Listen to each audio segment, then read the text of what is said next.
history. Stories from the practice. I registered myself here. We have a mechanism that we can register different type of users, and this is how we start to read information about the users. What do they do in the practice or in the hospital? What they are willing to do, and you start to take the data of them in small chunks. And I launch it. I have a bookmarking everywhere whereby I can stop and start. So I'll go back to where I was. I'm not sure. Topic 1. Working relationships. Conflict. Okay. You may recall that Harry and Sam were once an item. Since becoming engaged to his new girlfriend, Miranda, his relationship with Sam has become somewhat tense.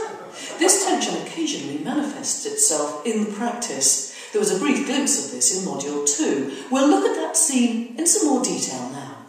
23 years. Wow, that is a long time. I'm getting married myself, actually. Miranda's doing most of the planning, but I like to help out now and again. Women, they can't make a plan all that. They're much rules with kids and family. Well, I don't think all of them are quite like that. No, you're right. Some of us are just happy to be your bit on the side at work. Amanda, can you take care of Mr. Cox, please? I think Sarah wanted to see him again in 6 months. I think I know what you mean about wanting a cigarette at the end of a stressful day. Amanda will see to the rest of it, and I'll see you soon. Listen, we split up over a year ago. I thought we'd agreed not to make comments here. I couldn't help it.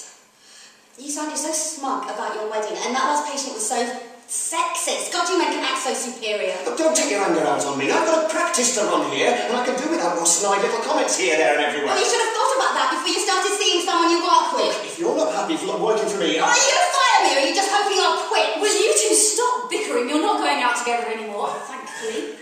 Now, can we just continue like adults, please? Click the commentary icon to hear some perspectives on this scene from our commentators.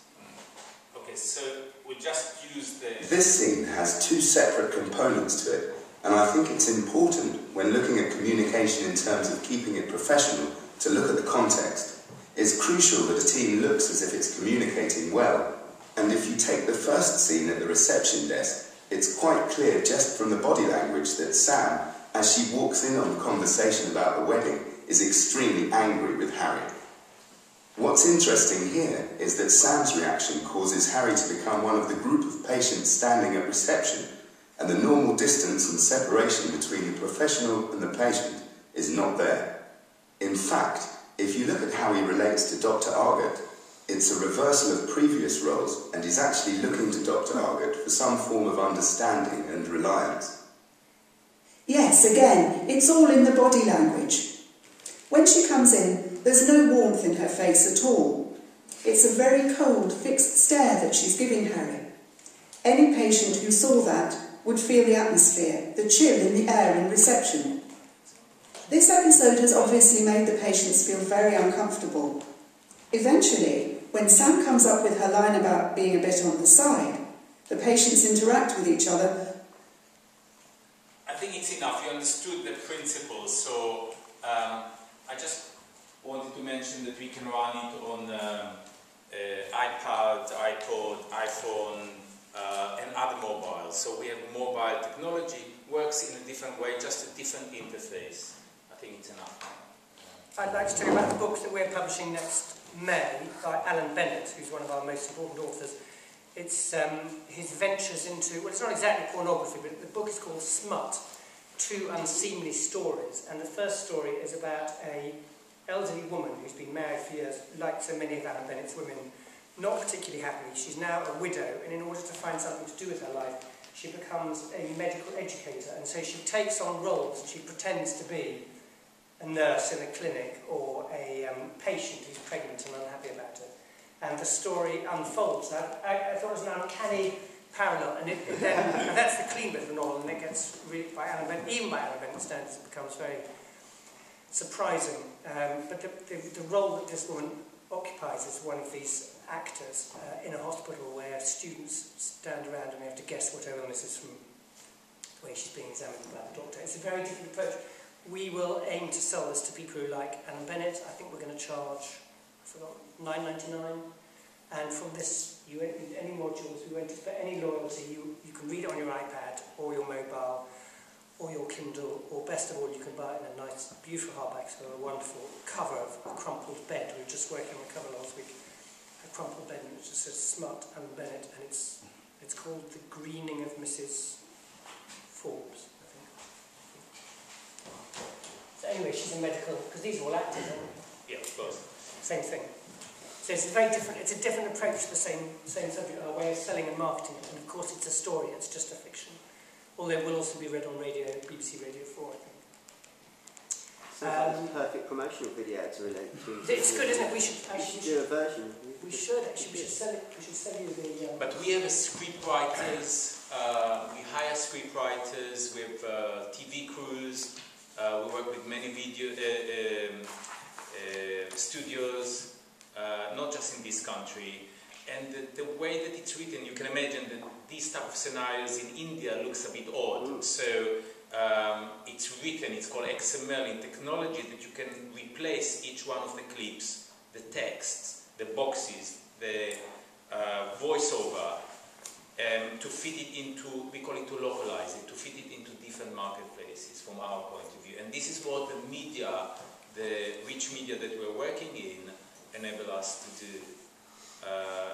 And hence we come from a different, I think, different. We should do this. You know, flog the Alan Bennett for us. Yeah, you don't get many better screenwriters than Alan Bennett, are you?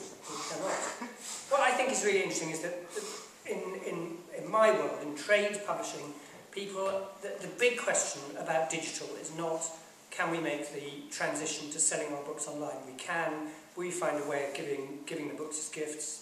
Probably, but if not, physical books are unquestionably going to survive.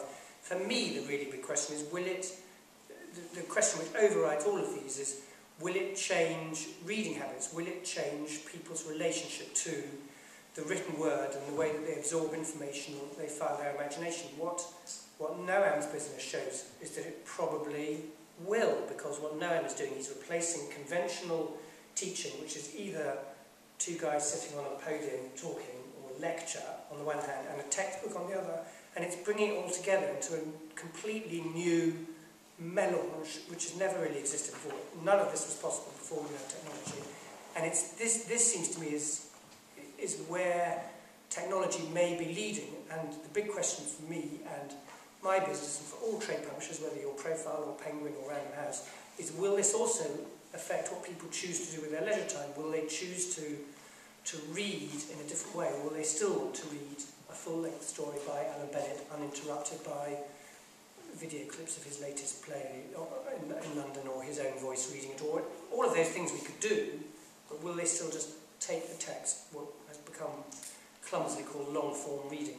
I don't know the answer, but if this is the way that you do all your learning in university and then post-university, then I guess it probably will change it, but how that will affect the way that writers write and we publish what they write seems to me to be completely uncharted territory. There are two questions here, but beforehand, can I just suggest that we come from a slightly different market, and we look at retention and education specifically, and I think that we always go, we are aware of the fact that there are different styles of learning by different people.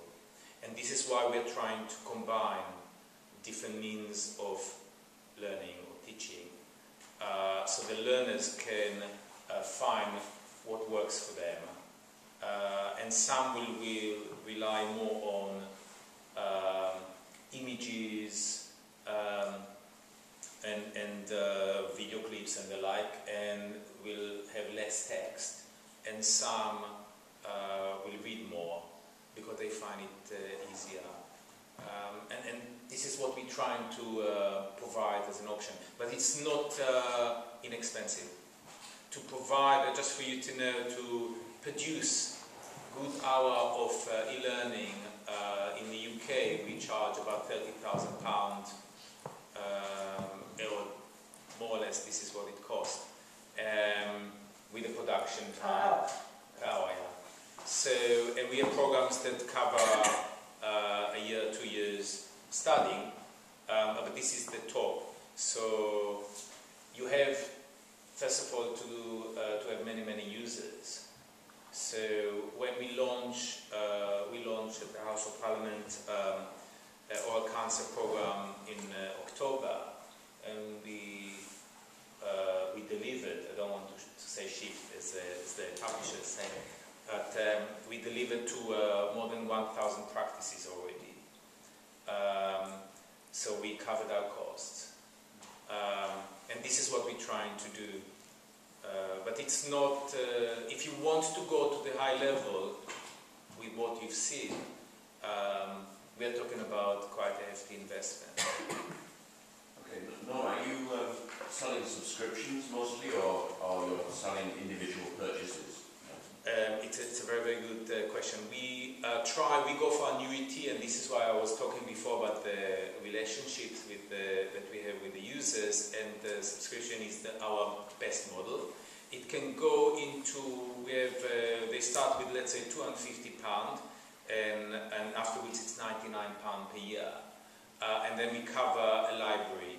For universities, when we sell it in the US, for example, we start with $20,000 open for the university, and they have a library that they can choose from. And then on top of that, we have what we call learning, we call it education support platforms. In the UK, every dentist graduate is coming on our platform, so we let them reflect. So it's a complete environment whereby we provide a lot of communication between the learner or the student, the tutor, the course organizers, and the like. And it's not like the LMS that you are familiar with, or probably as part of, I don't know what you're using here, WebCT, the learning management system, which is... We're just moving from WebCT to Moodle here. Yeah, okay. So these generic Moodle you can message, it's an open source. We write, we publish our own platforms. So again, we support our users with very targeted platforms. They see each other, then we make sure the technology, we don't rely on Adobe Connect to wake up in the morning, or another support person from another room. We give a complete environment, and we guarantee 99.8% up all the time worldwide. So it's a big commitment. You have to, when you come into this type of publishing, you have to be committed to do that. Even for master degrees, we have students coming from New Zealand, from Australia, South Africa, US, China. So you have to, even if it's one, you have to look after them very well. It's a commitment. Is this your sole source of revenue, or are you looking for sponsorship and other things as well? I think that you came slightly later after we started, but I mentioned before that on some of our publications with our weekly, we have, we don't call it sponsorship, it's brought to you by. So, for example, the likes, no, we don't call it sponsorship. I'll tell you what is the difference. The question is whether you allow interference in the content. When because we are in education, so we said you can have, it's like the weather report. The sponsors that you have at ITV, they have nothing to do with the weather. So this is our style. So we open these opportunities for what you call the sponsors, but they cannot interfere in the content. But with the privatisation of healthcare, I would have thought you were on a very slippery slope. Who's to say that the sponsors aren't influencing the content without you realising? But that's the problem with any advertising. That's the problem when you read a newspaper, isn't it? Or when you buy The Economist and it's got adverts, you're suspicious that if they have a very heavy advertising commitment from Shell, they're not going to be deeply critical of what Shell is doing in Nigeria. That's the problem inherent in all advertising. or bought from or sponsorship. There's nothing special for that.